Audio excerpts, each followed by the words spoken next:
Welcome back to my channel. This is Coin Nomad. 안녕하세요. 코인 노마드입니다.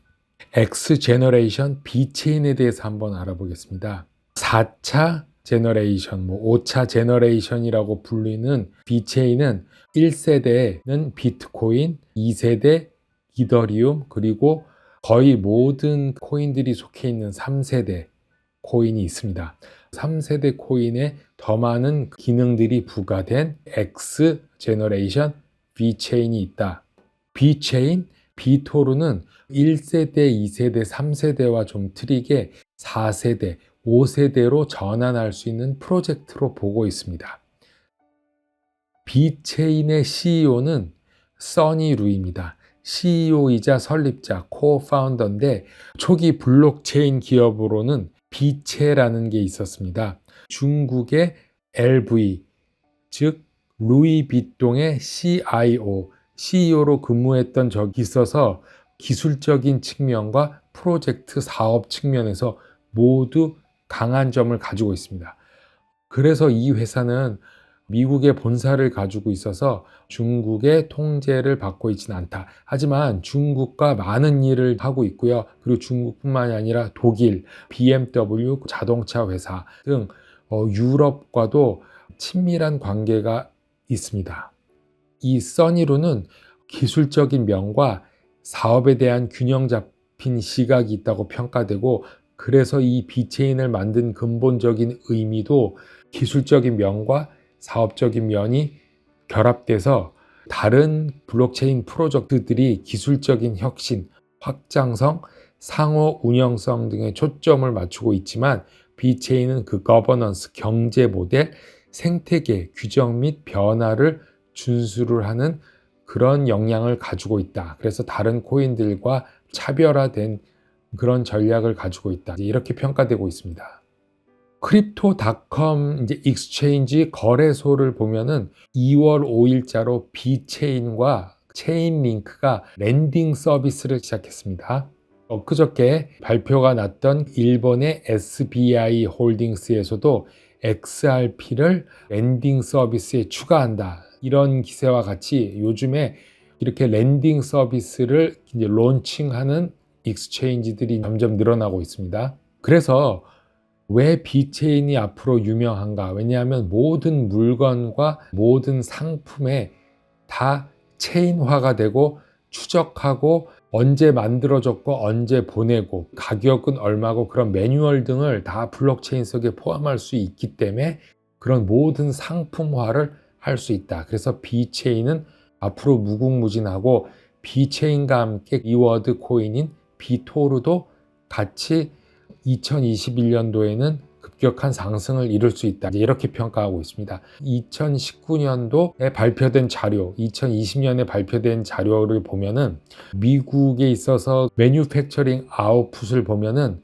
전체가 아시아가 52%를 차지합니다. 그 중에 상당한 역할을 갖다가 중국이 하고 있는데, 중국은 4조 달러 정도에 대한 규모가 있습니다. 그리고 일본은 1조 달러, 그리고 한국은 한 0.5조 달러 정도, 이렇게 큰 시장을 가지고 있고, 중국과 같이 돌아가는 독일도 0.8조 달러 정도의 그 규모가 있다. 그리고 미국은 2.3조 달러 정도 규모가 된다. 그래서 전체를 100%로 봤을 때 미국과 북미가 차지하는 게 한 20%, 그리고 아시아가 50%, 그리고 20%가 유럽, 독일, 이탈리아, 프랑스, 영국, 러시아, 스페인 등이 차지하고 있다. 비체인이 주로 체인화가 된 게 중국이 많습니다. 레딧에 보면은 비체인에 대한 그 이코시스템에 대해서 나와 있습니다. 비체인이 어느 정도 기업과 체인을 맺고 같이 일하고 있나. 그래서 비체인의 파트너십 이 그림으로 이렇게 리스트 되는데, 우리가 제일 잘 아는 푸드 서비스에서 월마트가 있습니다. 그리고 패션, 물론 이 안에 루이비통도 있고, 파이낸셜, 금융 쪽도 있습니다. 그리고 최근에 농업 쪽도 중국에 있는 농업을 다 비체인으로 블록화한다. 그런 기사가 나오고 있고, 텔레콤, 텔레커뮤니케이션, 그리고 BMW 같은 자동차 회사도 비체인을 리워드를 한다. 비체인과 커넥트가 돼서 모든 것을 전송받고 하는 자동차 시스템에 사용될 예정입니다. 카본 에센 오토모바일로 되어 있습니다. 그리고 테크 파트너, 아마존 웹 서비스도 여기 들어가 있습니다. 최근에 마이크로소프트도 여기에 파트너로 들어간 걸로 알고 있습니다. 중국과 독일, 유럽, 미국 같이 비체인과 연결됐다. 본사는 미국 샌프란시스코에 있다. 비체인과 그 비토르는 어떤 관계인가? 비체인은 스마트머니, 비토르는 에너지, 비즈니스 액티베이트, 페이먼트 트랜잭션. 주로 비토르는 페이먼트 트랜잭션에 들어가겠죠. 그 다음에 스마트 컨트랙과 파이낸셜 액티비티. 그래서 자세하게 나와 있습니다. 그 전에도 물어봤듯이 비체인과 비토르의 관계는 어떻게 되나? 비체인과 비토르 모두 비체인 토르 블록체인 안에 있는 것입니다. 그런데 메인 프로젝트가 비체인이고 그 중에 20개의 프로젝트가 있다면 그 중에 하나가 비토르, 즉 그 프로젝트 중에 메인이 되는 비토르 프로젝트가 되겠습니다. 비체인을 보유하게 되면 비토르를 받을 수 있는데 그 단계는 그때 4가지 단계로 있다. 어느 정도 기간을 보유하는가에 따라서 자동으로 비토르가 비체인 홀더자들에게 자동으로 에어드랍이 됩니다. 비체인을 보유하면은 비토르를 얻을 수 있다. 비토르를 통해서 트랜잭션 비용, 즉 가스비를 지불할 수 있습니다. 그래서 비체인이 없으면은 비토르가 생성되지 않고 비토르가 없으면은 비체인 트랜잭션에 대한 비용을 지불할 방법이 없다. 그래서 비체인과 비토르는 그림에서 보다시피 비체인과 비토르는 서로 상관관계에 있다.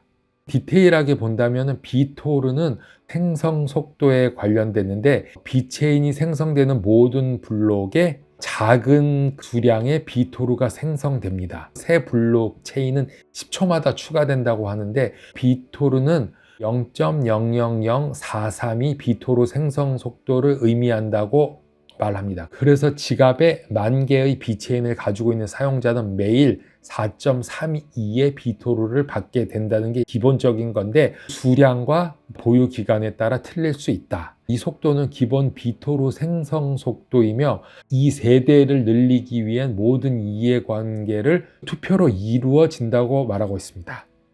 비토르는 에너지, 가스비랑 관련되고 페이먼트 트랜스와 관련됐다. 그래서 비체인에 대해서 잠깐 알아봤고 가스비에 대해서 말했는데 트윗을 하나 봤습니다. 저스틴 어나더 샵이라는 트위터를 가지신 분인데 이제 이분은 크로스 버더 M&A 변호사라고 자기를 밝히고 XRP와 도치코인을 가지고 있습니다. 이분이 어떤 말을 했냐면 이더리움 가스피가 터무니없이 비싸다. 이더리움이 이게 진짜 사람들이 원하는 그런 이더리움이냐? 어제 트윗을 날렸는데 이 트윗을 한번 보겠습니다.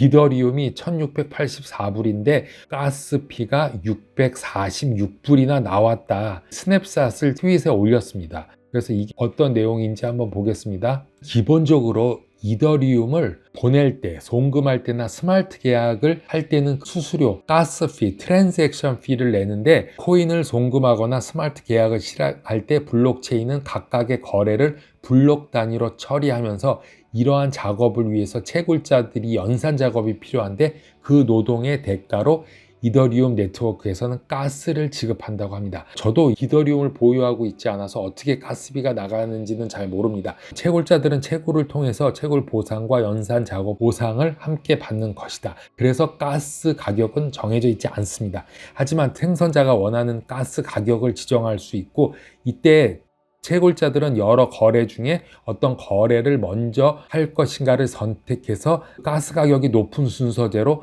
트랜잭션을 분류하고 가스 가격이 높은 걸 선택하여 블록에 포함시켜서 트랜잭션이 더 빨리 처리된다. 이렇게 기본적인 요건입니다. 하지만 어떻게 해서 코인을 송금하거나 스마트 계약을 시작할 때 이렇게 646불이나 나왔는지 그거에 대해서는 잘 모르겠습니다.